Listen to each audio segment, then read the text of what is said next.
We're very excited to announce a new partner to the Perimeter Podcast, M4 CPA. M4 CPA is a family-owned accounting firm passionate about helping businesses and their owners create a secure future for their families. They pride themselves on the quality of their work and put their clients first, ensuring they get the attention and care they deserve. Their mission is to provide exceptional accounting services to help you achieve your financial goals. M4 CPA is all about building long-term relationships based on trust, integrity, and transparency. With a team of experienced professionals, they offer personalized solutions to meet your needs.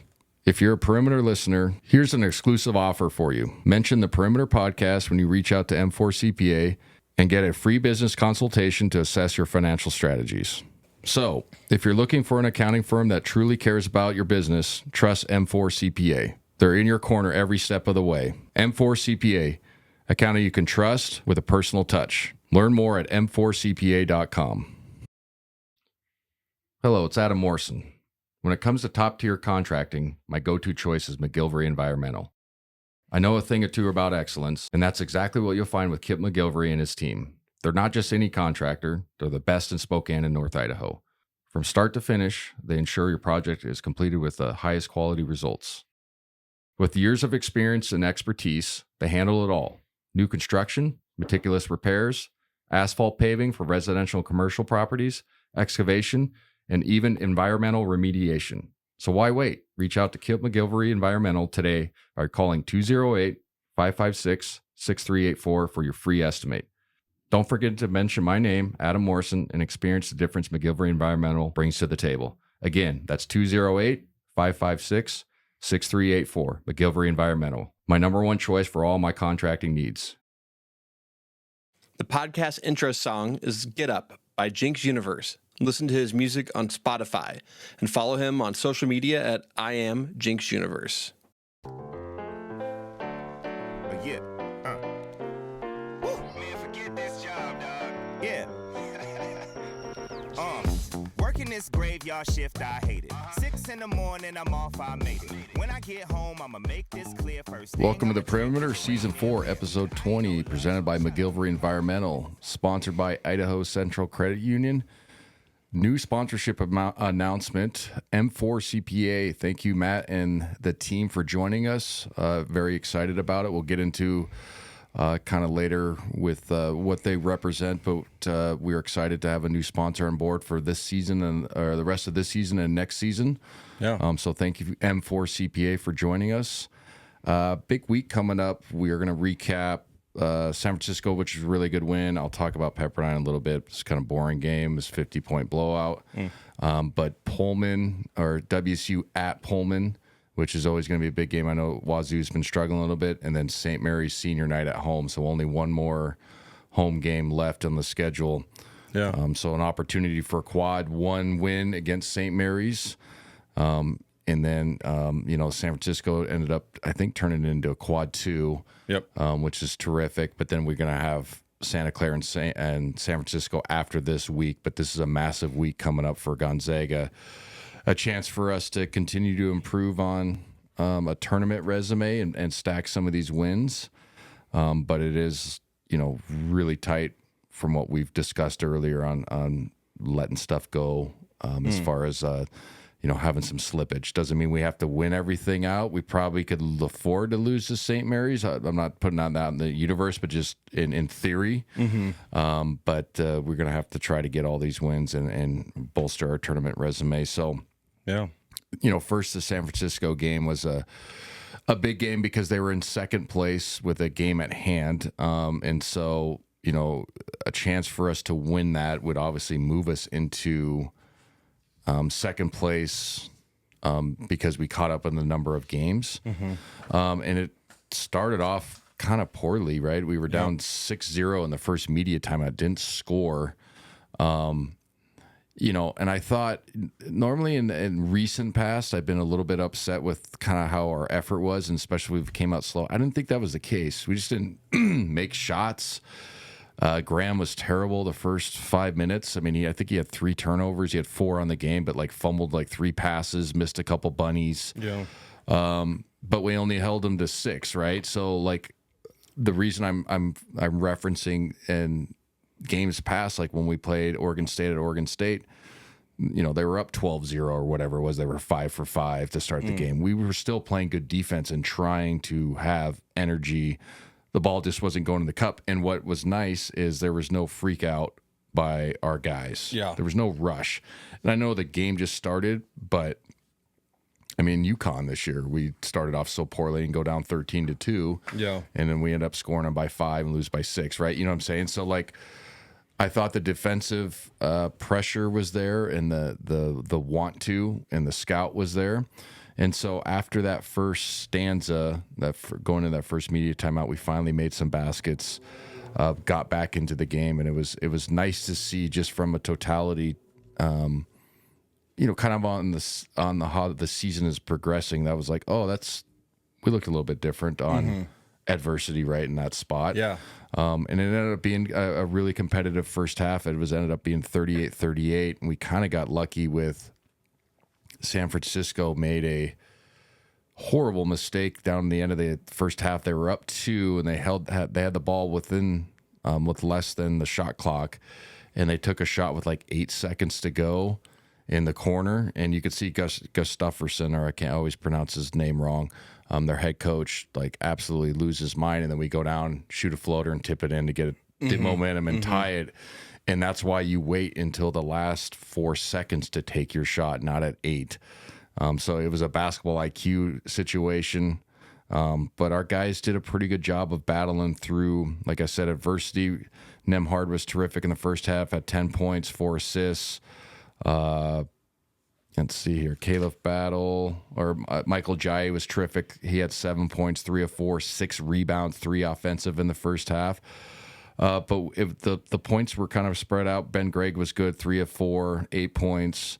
But Graham had 4, Caleb Battle had 3, Inocente had 3, Braden Huff had 3. So there wasn't anybody like really taking over the game offensively. It was a really balanced effort. We shot 45% in the first half, 3-7 from downtown. That's 43. So overall, only -1 on the glass. I was really pleased with just how the game didn't start the way we wanted it to, but there wasn't a lull in the defensive effort, and we climbed back into the basketball game and, did a good job on obviously tying it, but not burying ourselves a hole to where it would be, obviously a difficult task to come back, because we have the team, but we haven't showed it where we can go on a 15-17-0 run that we have in the recent past with some of these groups really quick. Right. We're more of, grind you down. I know we're the top 5 in the offense in a lot of categories, but grind you down with smaller runs, if that makes sense, 6 to 8 instead of the 17,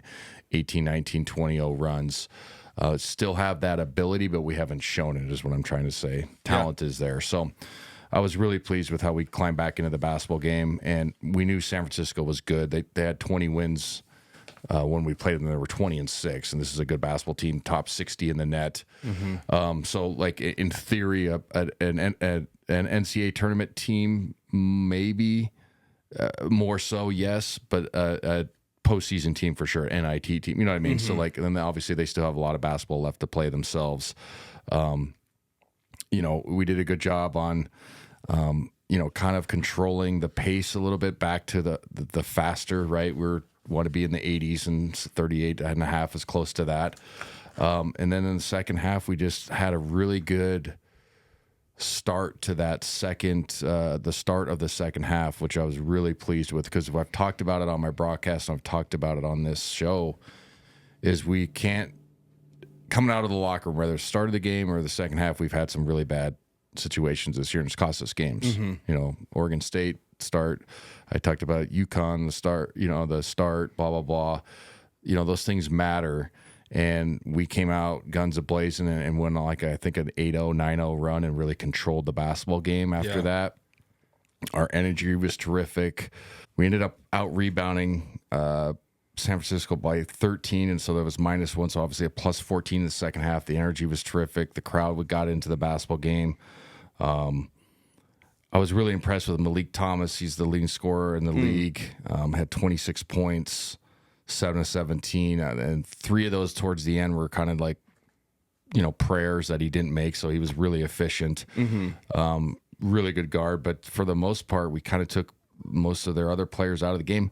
They shot a decent percentage, 43%, but then 9 of 27 overall. But defensively, we were just kind of really bothering them and made it really difficult. And then we got our offense going. Nemhard was absolutely fantastic, 18 points, 12 assists. Obviously, that's great. Graham Ike got going in the second half, 18 points, 13 rebounds. Michael Ajayi with a double-double, 12 points, 10 rebounds, 6 offensive, which was awesome. Absolutely flying around, doing exactly what kind of needs to be done in the role that he's had. And then Braden Huff had 12 points in 9 minutes, 5 of 7 from the field, 2 assists. So it was great. We ended up shooting 52% from the field. 4 of 14 from downtown is obviously not great. But just really took control of the game on the defensive side. Ended up winning by 11, 88 to 77. So a great second half, a great quad 2 win, moves us into firm second place going into the Pepperdine game. Yeah. And you know, kind of take the wind out of the sails. Crazy stat. This is nuts. San Francisco hasn't won since 1989 in Spokane. I don't know how that's even possible. I don't get it. Yeah, because they've been good for a while now. Like, They were good. They were solid when I played there. You know, always like middle, fourth, fifth, third, fourth. You know, like middle of the pack. Good. Yeah, it's fucking nuts. If you really, how do you not dumb into one win somehow? Yeah. You know what I mean? One year where like, oh, our best player's hurt, and you know, whatever. Of all the teams we've lost to over the last, I know in that stretch. Yeah, you think San Francisco would be one of that's? It's a good trivia question. It is a good trade. Like since 1989, I'm like, you know, like what? And they're like, yeah, since you know the old kennel, obviously, and like before we were even like good. Like, we were always like okay, but like before we were even close to being good. So it's crazy that it's been that long. Hopefully, I didn't jinx us for next year, but they talk about it every single year. But our guys were terrific. 22 assists, only 10 turnovers. The defense was terrific. It was a good statement win, and the papers talked about it, and the media talked about it. You know, it just allows us to kind of check the box of can you win a close game? Because it was close down the stretch. Yeah, they brought it within 6 points. They brought it within 6. Yeah, we were up 13. The kid makes a 4-point play. Yeah. And then they come down and make another 3. So it's like, oh God. And I looked at our bench, and there was worry, but it wasn't complete. But it, you know, that was in the back of their minds, right? Because it was 4.5 minutes to go or something like that. So we had to make stretches or plays down the stretch. But it was also nice. We controlled that game for the most part in the second half. And it was kind of an old school Gonzaga. Hey, we're a little bit better than you. We're going to execute. We're going to get up this one run that we make, and then we've got firm control of it, and we're going to, you know, hand it off, first down, bleed the clock type of deal. So great, terrific win. Moves firmly into second. We've played Pepperdine. What was it, Saturday? Let's see here. What's the final on that game? We won by 50, I think.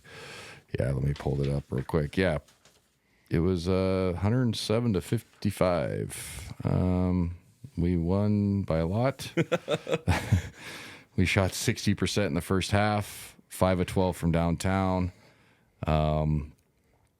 57 overall for the game, 12 of 26, which is absolutely terrific for the game from 3. That's been kind of an issue. I've talked about it on my broadcast, and something that I've noted on this show as well, as the 3-point shooting hasn't been great. And so I know it's Pepperdine, but it was nice to see Caleb Battle finally kind of break out of a slump, go 10 for 15, 4 for 8 from downtown. I think he made his first 4 shots. Yeah.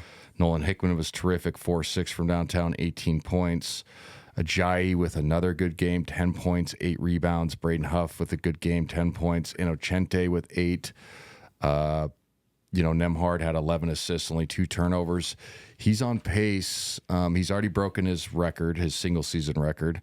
There's a record of like 292 that is like the WCC singles season record, not in just totality. So he's close, I think, on pace to get that, because you got to assume, what do we have? 2, 4. So we have 4 games. Let's say we have 5 guaranteed. Let's just for if we stay where we're at, we'd have 5 guaranteed. and then you assume we're in the so probably six or seven. Yeah. He could get to over 300, which is a crazy mark of assists in one season. So I'm kind of monitoring that, and he had 10 in the first half.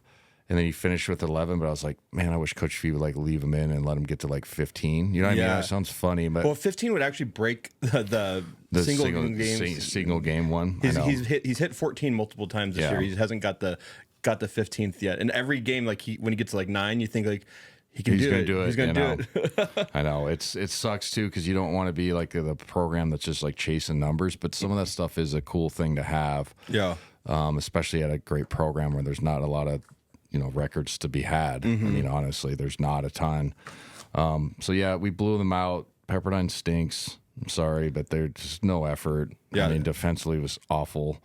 This is one of the worst defensive efforts I've ever seen. It's not just because we were obviously we shot it well from the outside, but how many like slip layups did we get? Like just like 2 pass wide ass open. You know what I mean? Like there's no help side, and you're just like, wow, this is bad. Most assists in a game since like the 60s. Is 33. Broke the record. Yeah. It was the most. There was a record from the 90s, and then this is the most of the Coach Few era. Then broke that 90s record because it was 31 when the Coach Few era. So 33 assists, only 6 turnovers, which is nuts. 9 steals. We turned them over 12 times. They didn't turn it over that much, but they go 7 for 26 from 3, terrible, and then 19 for 65, 29% from the field. Like I said, we win by 52. I don't need to really delve into this. The best part was handling business, but the 12-26 from downtown, plus 21 on the glass is always a good thing. I don't care who you're playing. Yeah. But Pepperdine stinks. I'm sorry, but they looked way better earlier in the season when we played them, but they looked like dog shit. I'm sorry, but they just like no effort. I imagine this happens a lot in the WCC, and I imagine it happened when you played, and it's happened whenever Gonzaga's been good. Are some teams just like go to the beach, send them to the beach? Like, yeah, that's what Coach Bill Greer used to say. He's at Colorado now. Send them to the beach, and it's true. Like they're already like looking at their end of the season plans, and they ain't gonna play hard. Right. It's crazy, and I get it. When you've been, I mean, I think they got 9 wins overall, but it was a pride thing. I mean, there's just no effort defensively, and I'm not saying they should have shut us out, but like it was as bad as like, and I don't usually hammer teams that play hard and get beat. Some of you just get beat. There was none. I mean, there was none. It was so bad. It looked like a bad high school AU game. It really did. It really did. Yeah. It was just like one simple action, wide ass open layup, under on screen, like 3-point shooters. It was just like dumb, dumb stuff. Or you're like, are you even trying to like scout or anything? This is not an indication on their staff. I guarantee you they did. Players, man. And so, but it was good for our guys to see the ball go in the cup. Like I mentioned at the start of the show, we got Washington State coming up. I know they're not having the best season. They've been injury riddled. They had a good start to the season, but this is going to be an interesting game, in my opinion, because it's always difficult to play a rival, correct? And then obviously in their building will be, kind of rabid, in my opinion. Yeah. Now, how many fans are we going to have in there is the question. But I know there's going to be a lot of Wazoo fans that want to see us lose, which there's nothing wrong with that. I mean, they're not terrible this year. They're 16-11, 6-8 in conference overall, but they've lost twice to Pacific. So I think like it's been a little bit of a shock for them. Yeah. On, who, what, where, when, and how some of these games they've lost. But they have 1, 2, 3, 4, 5, 6 guys. That's 6 guys in double figures. Is that correct? Yeah, 6 guys in double figures, which 1, 2, 3, which is it'll be harder than some of these other teams to stop. I like the Watts kid is a good player, shooting 53%, averaging 13.5, shooting 40 from 3, almost 7 rebounds a game. He's an issue, and some of their guys that didn't play before the first time we played him is what I'm trying to say. Are back from injury. So it's going to be a tough place to play. St. Mary's really struggled down there. Ended up having to come back late. And then, like I said, it's going to be probably sold out. And I'm curious to see if it's 60-40 Coug fans, 70-30, or if it's 50-50, because there's, a lot of people, hey, we go see the Zags for once. Let's go down. It's an hour and a half drive or whatever. So that's going to be a difficult game. It's going to be an important game, obviously. I talked about the slip-ups and things of that nature. But, it's going to be a fun one because of the renewed rivalry that's budding. Because the first game was chippy. Definitely. It was definitely chippy. And The Perimeter will be right back after a word from our sponsor.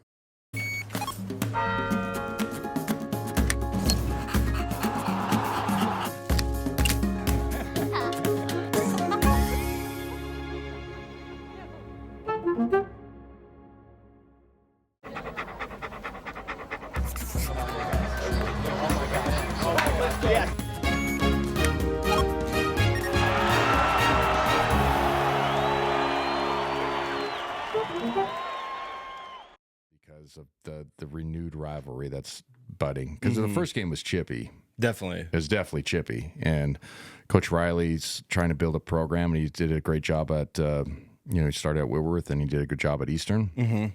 He's trying to, build a culture of toughness and all those things that help you win, and it got chippy in our game. So I'm really looking forward to it. I haven't been to Beasley in forever. We played there once my sophomore year. We won by 2, and it was a difficult game. I remember it was a weird game because it was super low scoring, and we finally got over the hump, and then I think we beat the crap out of them the 2 years I played at home, my freshman and my junior year. But this is a game that's going to last for the foreseeable future. I would say, like basically whatever forever means, because they're going to be in the WCC again next year. The last year we're there, and then Pac-12. So it's a cool rivalry. I think it's gonna keep building until it'll turn into maybe like what St. Mary's is for us. And I think David Riley has a chance to build a good program. The key is recruiting and transfer portal for him. Being at Pullman, that's not a secret, and that's not a knock to anybody. That's always been the issue of all their sports, right? Is can you get kids to come to Pullman? And they've done that in the past with other coaches, so it's possible. Right. And so, I'm looking forward to it. And then the game against St. Mary's, hopefully if we win, and we stay at the same record, St. Mary's obviously wins, we can get within a game of them and really put the pressure on them. But then that really cement our number 2 standing in the WCC. That first round bye in the West Coast Conference tournament is massive. Playing on Monday instead of playing on Saturday, I think is how they do it. Saturday, Monday, Tuesday. St. Mary's is still rolling. They lost by 1 to San Francisco, then bounced back and blew beat the Pine Tar out of Oregon State, and then beat the Pine Tar at Wazoo in Moraga, beat them by 20 something. They're just such a good basketball team. I've talked about them at length. Just well balanced, tough, do all the right things. Augustus Marcelonis is having a terrific season. Reigning league MVP. Is probably going to be in the running to win it again. Just because he's, on the number 1 seed. They're 23-4. He's shooting 45%, 35 from 3, but averaging 14. How many assists is he averaging? 164 assists on the season, so whatever that math is. And then the Moraskis, the other Eastern European, is terrific as well. The transfer from Arizona, 12 points a game, shooting 46%. And then Mitchell Saxon inside is good. They're just a difficult team to play. I've broken down how they play plenty of times, slow, methodical, timely shots, and then defensively they're going to grab and hold you, and it's just how they play, and they slow you down and grind. And so every possession is a little more magnified because they play so slow. So when we play them on Saturday, the pace of play is going to be massive, and our bigs got to play good inside. Graham had a good game the first game. Braden wasn't great. But they don't have any bench as far as scoring-wise, personnel-wise, so we have to get out and push the pace and play well. The first game, I think we let them kind of let it slip. definitely. Marcelonis only had 8. He was in foul trouble. It was the Mike Lewis kid off the bench who had a terrific game. And what's nuts is, I think he had 17. He's only averaging 8.5, but he probably had the best game of his season against us, and that's happened a couple times. Yeah. So yeah, I'm looking forward to it. It's a massive week. It's a fun week. 2 tough games, especially St. Mary's, and it being senior night. It's going to be Graham, Nemhard, Ben Gregg, Ajayi in theory. Yeah. And I think that's it. I don't know about the walk-on. I don't know about the walk-ons and stuff like that. So it's going to be an emotional time for them too, as well, because senior nights. It's a hard one, and so yeah, it'll be interesting to see how our guys handle the emotion, and then if we have a game at hand to kind of gain back from them, it'll be put the pressure on them to try to win the league, but finishing the top 2 would be great. We've lost a couple times on senior night, and do you think there's any advantage or disadvantage to playing on having this big a game on senior night? I think it's better because we used to play some not as hard games on senior night. But I think how the conference does it, you kind of have no choice. So I think it's more juice to it. BYU's the one that's beat us a few times in the last 10 years or whatever. So yeah, I think it adds some juice. There's a ton of emotion, and so guys have to figure out how to manage that. It's part of being an athlete. It's part of being a human being, is how can you manage the emotions, the highs, and not get too high. And then obviously control your anxiety. But it's a massive opportunity for us to get a really good win. Obviously quad 1, we talk about that all the time. Yeah. With our resume and where it stands, it'd be a great win. And then again, it just cements our chance to be a top 2 seed. I don't know how much people understand how important that is to not have to play that weird quarterfinal game where you're going to play like you might play Washington State or Oregon State, who's giving you issues that are talented enough to beat you and have nothing to lose. You want to avoid those games at all costs, and that's obvious. Everybody knows that, but it really is an important thing to have that time off. Obviously, the fatigue factor, and then being able to scout. Right, you have that night to scout. All those things matter. And so this is going to be a fun week. I'm looking forward to Washington State, like I said, going down there, and then St. Mary's. But people don't sleep on the Washington State game, honestly. It's going to be tougher, and I think the casual might understand because they haven't been great this year. They haven't been terrible, but they've slipped up because they've had so many injuries. They lost 5 in a row in conference. If you're the quote-unquote the little brother or whatever, and you're tired of hearing about us, and then you finally get them in your building, they're going to be chomping at the bit. I imagine that crowd's going to go crazy. The crowd's going to be visceral. Yeah. Which is good. Yeah, of course. But it's going to be Washington State visceral. And it's all right, cool. It's going to be fun. It's going to be awesome in there. So I'm looking forward to it. Quick bracketology update. They have us as an 8 seed, which is a good thing, right? Because we're in the tournament. An 8 seed playing Auburn in the South. What does it show? What site that is? The South? Oh man, it doesn't on here. Oh, okay, that's fine. It doesn't matter. So yeah, it has us as an 8th playing theoretically New Mexico. And it has them as New Mexico as winning their league automatic qualifier. So yeah, I think we can continue to play well. I think realistically, let's say we ran the table and we beat San Francisco again, we beat St. Mary's. Maybe we beat San Francisco again in the tournament, and we beat St. Mary's. Is to say that's how it works out. We could move up to a 5, I think. Yeah, that would be a 5, or you know what I'm saying? I think so. We're between the 9 and then the 5. I think is realistically where we're at.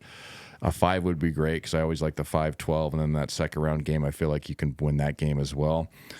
8-9 scary, obviously, but let's first things first. We're one of the teams in. Right. Yeah.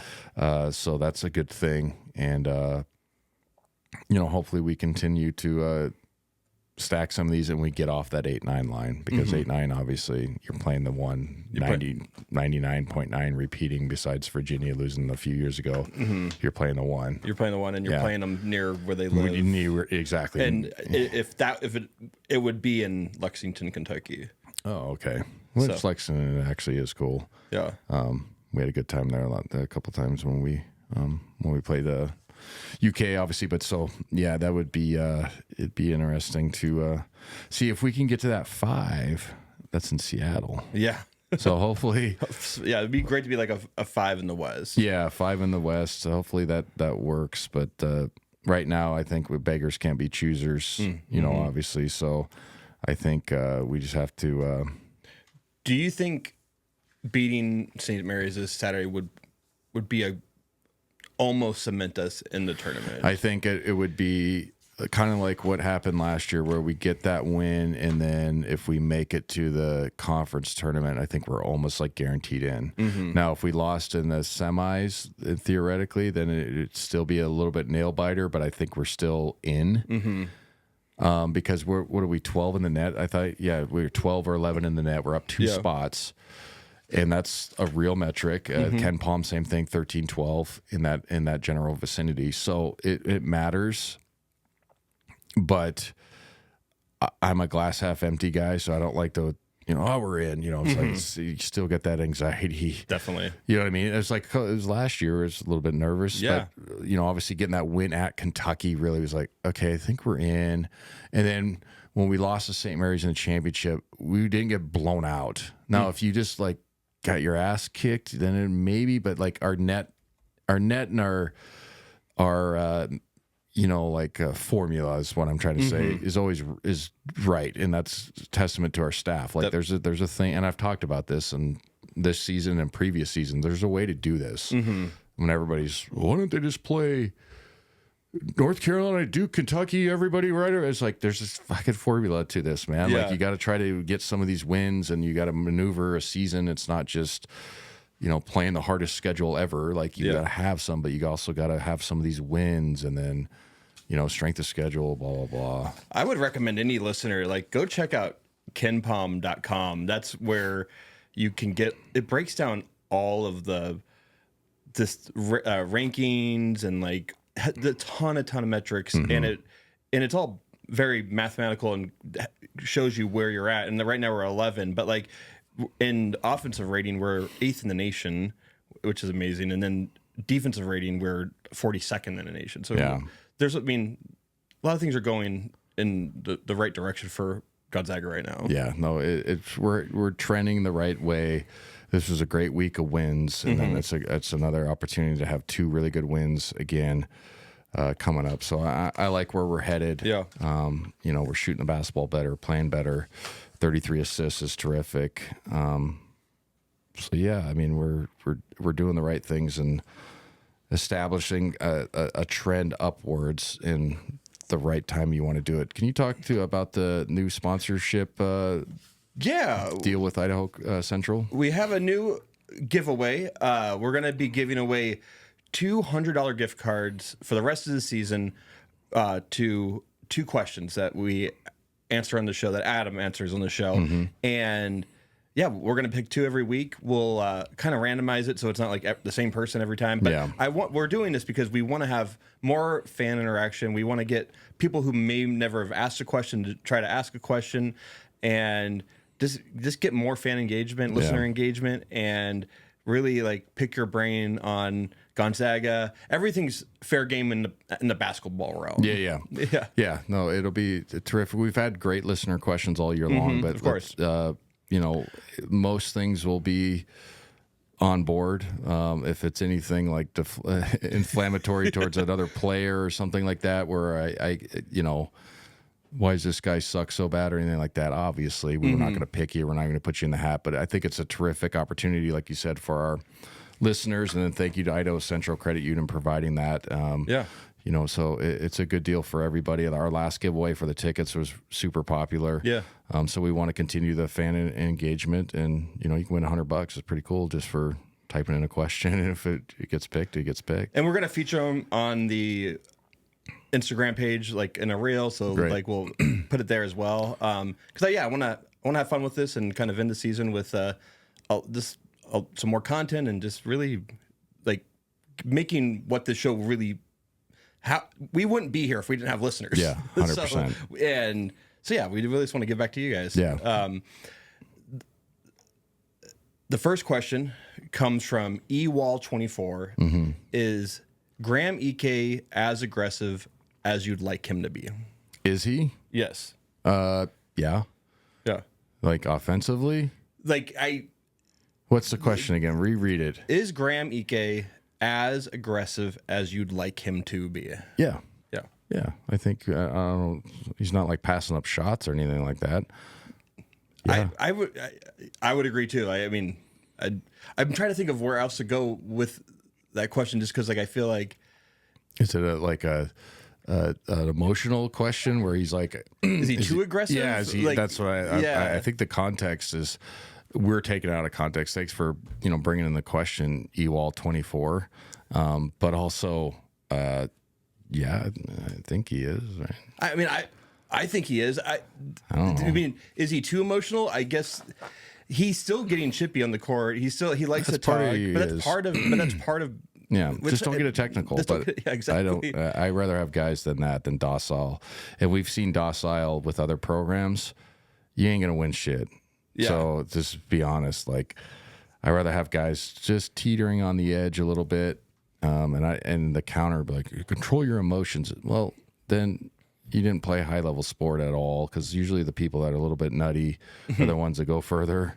Right? Doesn't mean you're nutty all the time, but like it's all right to get excited and pumped up and kind of chippy in games. I've always said that, and it's not just because he's wearing a Gonzaga uniform, but when other guys do it. I remember the Brown Ridge kid for Santa Clara who used to talk shit, and he was terrific to call games, and he was like one of my favorite players. And he was a Santa Clara kid, but he used to talk shit to our guys. He'd sometimes give us 25, 30. Yeah. We'd always beat him, but he was out there chippy, pushing, you know what I mean? Yeah, man, hell yeah, man. That's how I had to play. You know what I mean? Absolutely. Like when you get that emotional, like, doesn't it, I imagine it just spurs you on even more, especially as you get on a roll, right? And I think the good and great players have that. Like, if you're always having to like get yourself pumped up, not organically, then it's not real. Now, if you've played in the NBA or pro football for 12 years and you got to make stuff up, I get that. Yeah. But like at this level, like if you're not excited that you're in front of a crowd, you're on TV, you're playing for a big time pro, all those things matter. Because you can go up the road or go down the road and go to some of these other places where there ain't nobody in the gym and nobody gives a shit if you play or not. And I ain't a knock, but that's just the truth. So I like when guys are pumped. I like when guys are talking trash. Yeah. So to answer that question, I don't think no. Yeah. Nope. I think he's fine. I think he's I was watching closely on Thursday when they were playing San Francisco, and every time Graham went down low, he was getting beat up. Oh yeah, they were hammering him. The number 11, I forget his name, but like he was really hammering him, and I was just like, they weren't getting a lot of O'Donnell, Yeah. and obviously they had a lot of fouls in that game. Oh yeah, but I was impressed just with his composure and then taking that and kind of like scoring on him. Yeah, no, So, he was terrific, and he had a great week, and I think he's done a good job of reeling back some of the stuff. You just can't talk to the officials. yeah. And you got to figure out how to do it when they're not looking, or you got to say stuff under your breath. But also, I would never tell a kid to not, yell and flex and all that stuff. Unless if you're flexing and then we're getting our ass kicked or we ended up losing, then I'll be like, okay, now let's make sure we win if we're going to be doing this stuff. But I think Graham's terrific as far as an emotional and aggressiveness, all that stuff. I think it's awesome. Yeah, absolutely. Next question. This comes from Darren Olson on Instagram.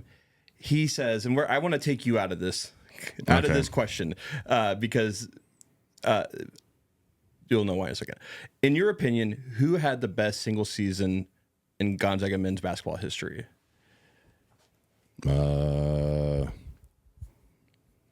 Like Like, okay, let me think of this. This is the best single season. Best single season. Okay. I'm gonna give you some. I mean, No, I got him. Yeah, you got him. I got him. If you want to go like biggest rise in somebody's stock and then like team success, it's probably Nigel. The year they went to the Final Four and lost to North Carolina. Yeah. Right. I think he was a first team All-American. I think he was Player of the Year, or at least first team all in the conference. First team All WCC. I'm sure he was in the Kuzi Award or whatever the guard stuff is. He transferred, and when it wasn't easy to fucking transfer, so it was a big deal. And he takes the team that's never been to the Final Four to the championship game. Yeah. So, like, if you're looking at just totality of that, not just stats, obviously Drew's had some massive seasons. Domus, you know, we can go down the line, but Yeah. team success and being like the leader and the best player is probably Nigel Williams-Goss. And that's kind of people kind of forget that he had that type of season for us, right? He doesn't get mentioned as much because he was, what did he play here, 2 years or one? I can't even remember. Just a one. one. Yeah. So I think he gets lost a little bit on just some of that, which is not a bad thing, but yeah, because he transferred from Washington and transferred back when there's no NIL, so he had to sit for a season. He had to sit for a season and like that long wait, and then the pressure of that, and then he moved Josh Perkins over a slot, and then Perk was great, but I think, like I said, I think he was a first team. I know he was an All-American of some sort. Okay, I don't know first team, but second team, but he was an All-American. Yeah. First team All WCC, probably Player of the Year, probably Newcomer of the Year. And then get into the championship game. First time a team's been to the Final Four for a program that's been begging for one. I'm in that category too. Probably Nigel Williams-Goss. Yeah. No question. That's a really good question, actually, because it makes you really think. Because you can argue it too. Definitely. You know what I mean? Then you can go, okay, well, what about Drew's year that they go to the 21 Final Four? But then you're like, well, you can add Jalen to that. You can add Corey to that. That was more of a team deal. So, yeah, that's a really good question. Bravo, whoever asked that. How, like, I know Nembhard is having a historic season. Like, Yeah. I guess it definitely depends on how the season goes, but would you put him in the top 10? Or What do you mean? with assists? Like, Top 10 player of all time or top 10 season? Single season. Oh, it'd be like, I guess, top 5. Like, if you break the single season record, which he already has. Yeah, I think it's not just about scoring the basketball. Right. It's about your total impact. And he's had great scoring games, too, as well. I think he's had double-figured what am I looking for? What's the Double-double? Double-doubles, yeah. I don't know. How do I space that? So he's been terrific all the way around. So, yeah, if he gets to the 292 I was talking about earlier, and he's like the all-time WCC, because I think the guy that had it was in 1990 is the stat that I heard, and that was the LMU crazy ass when they were scoring like 115, the Hank Gathers, Bo Kimball, Paul Westhead. Like, they were going bonkers back then. Like, it's crazy to think how many points they were scoring. Yeah. If you don't know the history of that LMU team, it's fascinating. It's a really good 30 for 30. Oh, okay. The Hank Gathers where he passed away on the court. Bo Kimball. But that team was like, came out of nowhere, and Paul Westhead used to be the Lakers coach and got kind of pushed to the side. But he created a system, and they just literally were like, we're going to shoot it every fucking time as fast as we can. We're going to throw it up the floor.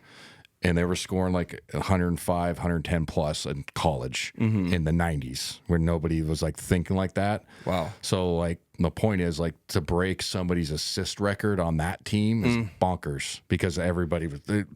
If you watch some of their old games, they like ball go in and they just take it and like throw it to the guy down the other end and shoot it. Like, they were just in the press, like, it was just bonkers. Yeah. They were really good. And then, unfortunately, Hank Gathers passed away on that floor, had a heart attack or some heart issue, and died before the NCAA tournament.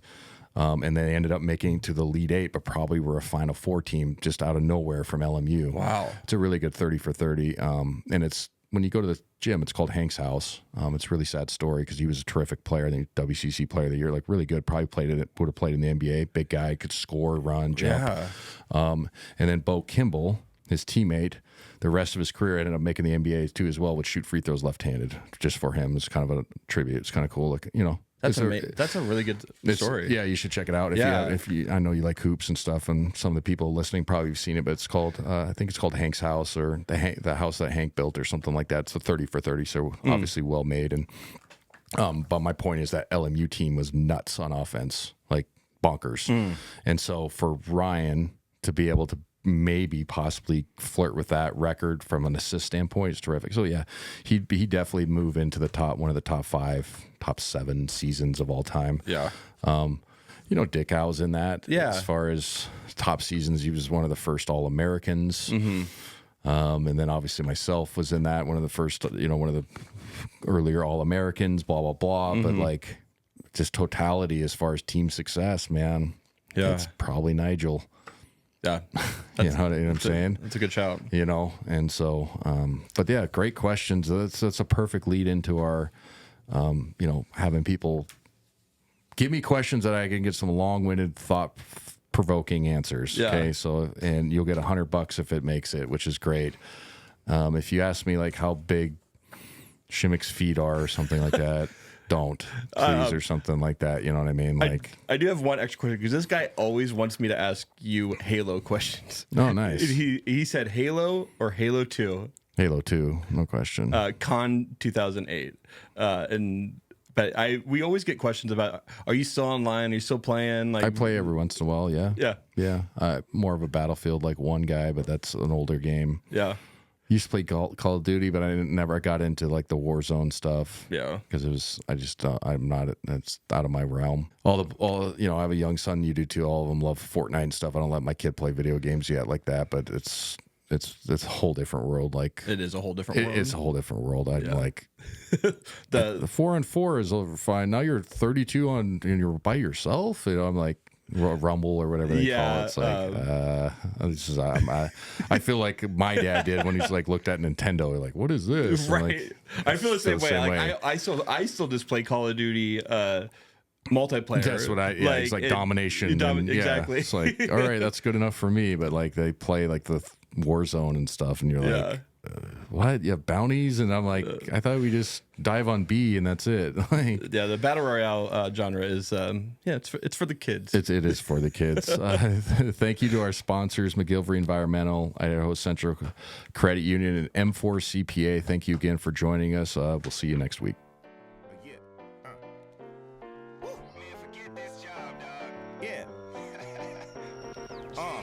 Working this graveyard shift, I hate it. 6 in the morning, I'm off, I made it. When I get home, I'ma make this clear. First thing I'ma drink is a Rainier beer. I ain't no lush, shut up, hush. This is how I zone out. I'ma take this check, put it on me. I'm a much better boss than an employee. Just cause you got time, don't waste time. It's about time, feel the sunshine. You got time, but don't waste time. It's go time.